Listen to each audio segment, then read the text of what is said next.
ఇంకొకటి ఆ case notice legal విషయంలో మీరు చేసేటటువంటి వ్యాపారంలో కేసు నోటీసు విషయంలో లీగల్ ప్రాబ్లం వచ్చేటటువంటి అవకాశం ఉన్న వ్యాపారం మీద అయితే సంవాద సూక్త హోమం చేయాలి. దాని తర్వాత వచ్చి శత్రు సంహారం. మా ఎదుగుదల ఎప్పటికీ కాంపిటీషన్లో ఉంటుంది కదా.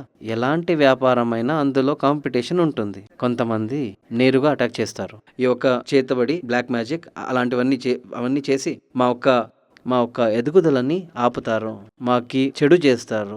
ఇలాంటివి మనకి ఇది రాకూడదు. అప్పుడు మీరు ఒక ఫ్యాక్టరీకి ఓనర్ అయి ఉంటే, ఒక వ్యాపారానికి యజమాని అయి ఉంటే అది అభివృద్ధి చెందాలి.